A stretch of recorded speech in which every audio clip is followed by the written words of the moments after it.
Hello मेरे प्यारे कृषि योद्धाओं, स्वागत है आप सभी का ब्राइट एग्रो क्लासेस के डिजिटल प्लेटफॉर्म पर। साथियों, जैसा कि आप सभी को पता है, अपनी एक सब्जेक्ट कंप्लीट हो गई। कंप्लीट की बोले तो अपना लगभग 60% उसका सिलेबस हो चुका है। और इसके साथ में ही अपन बात करेंगे कि जिन भी यूनिवर्सिटीज में मिड टर्म वगैरह होते हैं उनका काम तमाम हो चुका है। कि सर अब किसके बारे में बात करेंगे बेटा? अब अपन बात करने वाले हैं सेकंड अपनी सब्जेक्ट है जिसका नाम है प्रिंसिपल्स ऑफ नेचुरल फार्मिंग। प्राकृतिक खेती के सिद्धांतों के बारे में चर्चा करेंगे। और जैसे आपको पहली वाली सब्जेक्ट समझ में आई, उससे भी कई गुना अच्छे से आपको ये सब्जेक्ट समझ में आने वाली है। तो सबसे पहले अपन किसके बारे में बात करेंगे बेटा? सबसे पहले अपन बात करेंगे कि इस सब्जेक्ट का सिलेबस क्या है। इस सब्जेक्ट का सिलेबस क्या है, किस प्रकार से अपन इस सिलेबस को पढ़ने वाले हैं बहुत अच्छी लैंग्वेज में। ठीक है, और उसके पहले मैं आपको बता दूं सिलेबस एनालिसिस का ये वीडियो रहने वाला, फिर इसके बाद में टॉपिक फर्स्ट स्टार्ट होगा। उसके पहले आप सभी को बता देना चाहता हूं कि ये अपना रिजल्ट है बेटा, ये आपको रिजल्ट की एक झलक है। और बाकी का रिजल्ट अगर कंप्लीट देखना चाहते हो, ऐसे ही बहुत सारे भरपूर रिजल्ट देखना चाहते हो, तो एक वीडियो आ रखी है, उस वीडियो को आप देख सकते हो। और आई होप आप सभी को शायद रिजल्ट न देखकर मेरे हिसाब से देखना चाहिए कि आपको कितना कॉन्सेप्ट क्लियर हो रहा है और कितना आपको समझ में आ रहा है, क्योंकि ये तो इन्हीं स्टूडेंट्स का रिजल्ट है। क्या आप भी इस टीम से पढ़कर ऐसा रिजल्ट ला सकते हो? ये तो आपको यकीन कब होगा, जब आप क्लास को लोगे। तो इस क्लास को देखना और इसके अलावा टॉपिक वाली क्लास को देखना, फिर इसके बाद में लगता है कि ये टीम हमारा भी ऐसा ही रिजल्ट ला सकती है, उसके बाद में आप ज्वाइन कर सकते हो। ओके बेटा, तो अपन बात करते हैं सबसे पहले किसके बारे में। सबसे पहले कि सर नेचुरल फार्मिंग क्या होती है, प्राकृतिक खेती क्या होती है, इसके बारे में अपन क्या करने वाले बेटा? चर्चा करने वाले हैं। तो सबसे पहले मैं आपको यही समझाना चाहूंगा कि प्राकृतिक खेती क्या होती है। बेटा प्राकृतिक का मतलब क्या होता है? प्रकृति।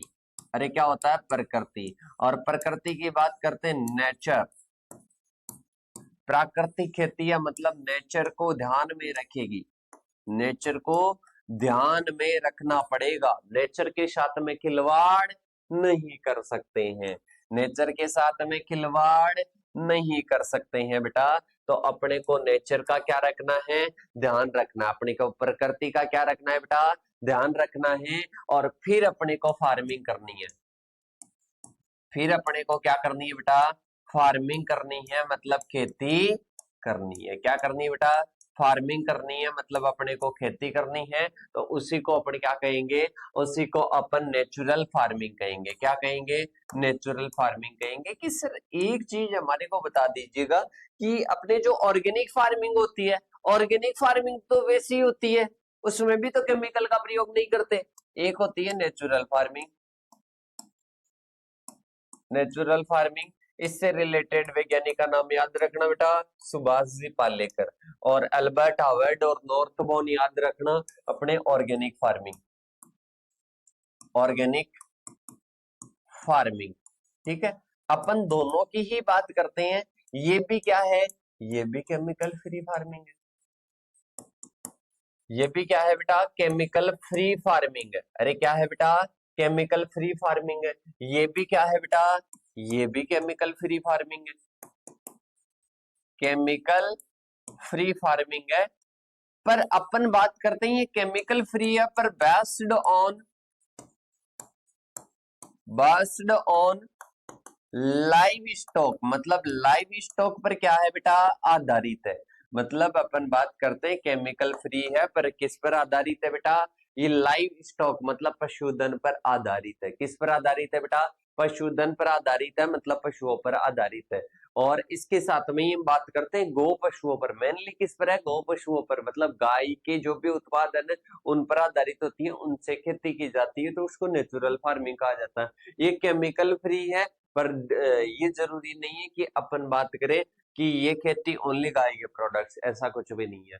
ठीक है, इसके साथ में ही इसके लिए एक कहावत है कि गांव का पैसा भी गांव में, शहर का पैसा भी गांव में। गांव का पैसा भी गांव में और शहर का पैसा भी गांव में। और बाकी तो अपने को ज्यादातर आगे चर्चा करेंगे ही कि नेचुरल फार्मिंग क्या होती है। तो अपन पहले सिलेबस को एनालिसिस कर ले बेटा।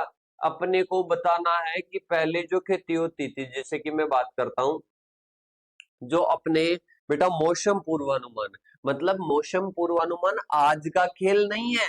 वेदर फोरकास्टिंग आज का खेल नहीं है, ये कब से चला रहा है, ये वराह मेर में अपने को पता चलता है, वराह संहिता में अपने को क्या चलता है, पता चलता है किसका, मौसम पूर्वानुमान का। ऋग्वेद, अथर्ववेद, युधिष्ठिर की एक कहावत थी, और डॉक्टर के एल मेहरा ने बताया कि सबसे पहले अपने क्या था, ये जो भारत था ना, दो फसलें एक साथ लेने वाला बना था, मतलब सबसे पहले दो फसलें एक साथ लेने के बारे में किसके बारे में अपडेट मिलती है, अपने भारत के बारे में ही पता चलती है। और सरस्वती नदी के किनारे पता चला था अवशेषों के द्वारा, मोहनजोदड़ो में काफी सारे अवशेष मिलते हैं। जैसे कि बात करते हैं पहियों का आविष्कार पहले हो चुका था, उनकी भी जानकारी मिलती है। स्टोरेज मतलब अपन बात करते हैं गोदाम वगैरह आते हैं, उनके बारे में भी। तो अपन बात करेंगे कि कैसे इनका विकास हुआ, मतलब पहले खेती कैसे हुआ करती थी। पहले धान को क्या कणक के नाम से जानते थे, या गेहूं को कनक के नाम से जानते थे, या फिर धान को अपन अक्षत के नाम से जानते थे, किस नाम से जानते थे, ये भी अपन चर्चा करेंगे। ठीक है, तो ये एंसाइंट हेरिटेज ऑफ एग्रीकल्चर के बारे में। दूसरा है कि अपनी ये जो नेचुरल फार्मिंग है, जिसको आप प्राकृतिक खेती कह रहे हो, अरे जिसको क्या कह रहे हो बेटा, प्राकृतिक खेती कह रहे हो, इसका इतिहास क्या है, मतलब ये कैसे डेवलप हुई धीरे धीरे, इसका विकास कैसे हुआ, इसका विकास कैसे हुआ, ये डेवलप कैसे हुई, ये अपने को क्या करनी है बेटा, चर्चा करनी है।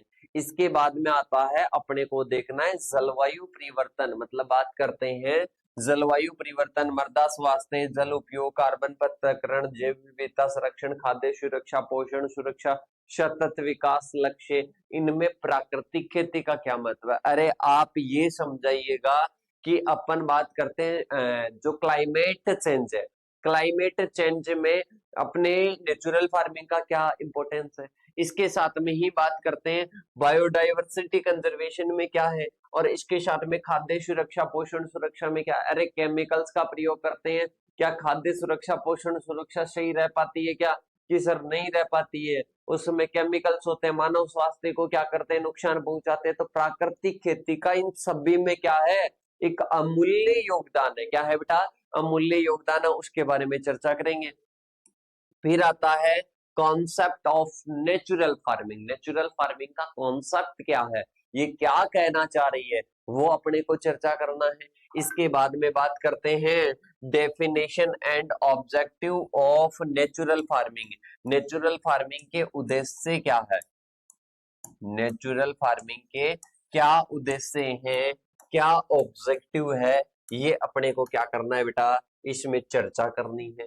इसके बाद में आता है बेटा essential characteristics and principles of natural farming, मतलब अपने को क्या देखना है, अपने को इसकी कैरेक्टरिस्टिक्स मतलब इसकी विशेषताएं और प्रिंसिपल्स देखने हैं। क्या देखने बेटा, प्रिंसिपल्स, प्रिंसिपल्स की बात करते हैं तो अपने को सिद्धांतों के बारे में क्या करनी है, स्टडी करनी है। इसके बाद में स्कोप और इम्पोर्टेंस क्या है, मतलब जो नेचुरल फार्मिंग की बात कर रहे हैं उसका स्कोप बताइएगा, और इसके साथ में उसका इम्पोर्टेंस आपको बताना, मतलब उसका महत्व आपको बताना है। इसके बाद में आता है मेन पिलर्स और मेथड्स और टाइप्स, और इसके साथ में स्कूल्स ऑफ नेचुरल फार्मिंग, मतलब क्या क्या पद्धतियां हैं, क्या क्या प्रकार है, किसकी बेटा, अपन बात करते हैं जो अपने नेचुरल फार्मिंग है उसके मेन पिलर्स आपको बताने, मेथड्स बताने हैं।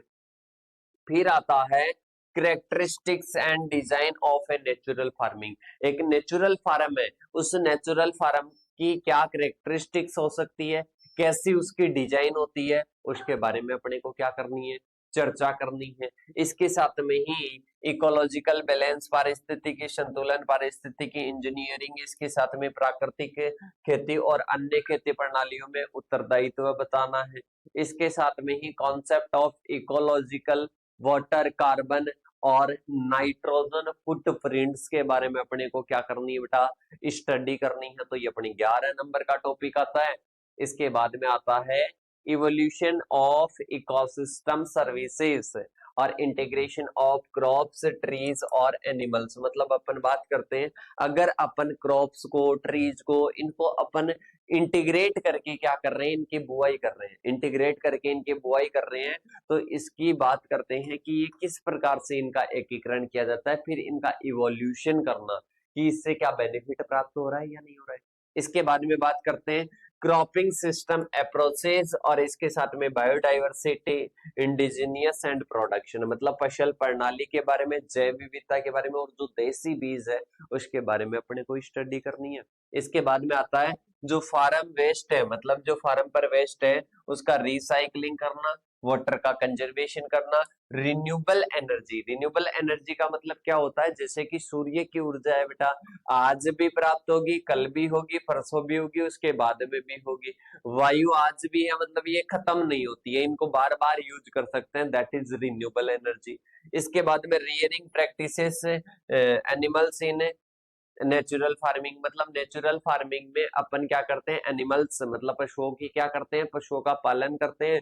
तो पशुओं का अपने को क्या देखना है बेटा, पालन देखना है, उनकी रियरिंग के बारे में अपने को पढ़ना है। इसके बाद में अपने आता है next nutrient management, insect pest और डिजीज और वीड मैनेजमेंट, मतलब पोषक तत्व प्रबंधन, कीट रोग खरपतवार प्रबंधन के बारे में अपने को क्या करना है बेटा, अध्ययन करना है। अरे क्या करना है बेटा, अध्ययन करना है। इसके बाद में यंत्रीकरण, मतलब बात करते हैं मशीनाइजेशन, इसके साथ में प्रसंस्करण, लेबलिंग और आर्थिक व्यवहार्यता, और इसके साथ में प्रमाणीकरण और मानक के बारे में पढ़ना है। कि अपन बात करते हैं जो मशीनाइजेशन हो रहा है, जो प्रोसेसिंग हो रही है, लेबलिंग हो रही है, इन सभी के बारे में पढ़ना है। फिर अपने पास में आता है बेटा प्राकृतिक खेती उत्पादों का विपणन और निर्यात की क्या संभावनाएं हैं, मतलब बात करते हैं अपने नेचुरल फार्मिंग है, नेचुरल फार्मिंग में जो भी अपने प्रोडक्ट्स हैं उन प्रोडक्ट्स की, मतलब नेचुरल फार्मिंग करके अपन जो प्रोडक्ट का उत्पादन करेंगे उसकी निर्यात की, एक्सपोर्ट की क्या क्या संभावनाएं, क्या क्या बात करते हैं, कितनी उसकी संभावनाएं, पोटेंशियल कितनी है, वो अपने को देखनी है। इसके बाद में आता है प्राकृतिक खेती और रसायन मुक्त खेती के प्रचार हेतु सरकारी और गैर सरकारी क्या पहल है, मतलब गवर्नमेंट और नॉन गवर्नमेंट क्या क्या उनके लिए शुरुआत की गई है, उनके बारे में बात करनी है। प्राकृतिक खेती में केस स्टडी, और इसके साथ में बात करते हैं सफलता की कहानियां और उद्यमिता के अवसर बताने हैं। उद्यमिता के अवसर क्या क्या हो सकते हैं अपने प्राकृतिक खेती में, इनके बारे में अपने को क्या करनी है बेटा, चर्चा करनी है। अरे क्या करेंगे, चर्चा करेंगे। तो ये अपने पास में क्या होता है, ये अपने पास में इसका सिलेबस एनालिसिस होता है, मतलब ये अपने को टॉपिक इस सब्जेक्ट में पढ़ने हैं। सबसे पहले 10 टॉपिक्स को अपन कवर करेंगे, इसके बाद में जो बाकी के टॉपिक है उन बाकी के टॉपिक्स को 10 को अपन क्या करेंगे बेटा, कवर करेंगे। तो आई होप आप सभी को बेटर तरीके से ये सारी चीजें समझ में आ गई कि किस प्रकार से अपने को पढ़ना है। फर्स्ट वाले टॉपिक में लगभग अपन पहले टॉपिक को और पूरे जनरल को, पूरे कॉन्सेप्ट को अपन क्लियर कर लेंगे। तो सभी साथी, जो साथी इसको डेमो के रूप में देख रहे हैं, आज ही एप्लीकेशन को डाउनलोड कीजिएगा और इसके साथ में ज्वाइन कीजिएगा। बढ़िया इजी लैंग्वेज में सारी सब्जेक्ट्स को पढ़ना है। तो इसके साथ में ही अपन बात करते हैं, अगर आप चाहते हो कि सर हम फाउंडेशन के साथ में तैयारी करना चाहते हैं तो वो भी अपॉर्चुनिटी आपके साथ में, जो एप्लीकेशन पर देख रहे हैं वो भी अपने साथियों के पास में स्प्रेड कीजिए बेटा। ओके, तो मिलते हैं नेक्स्ट सेशन के साथ में, तब तक के लिए थैंक यू सो मच।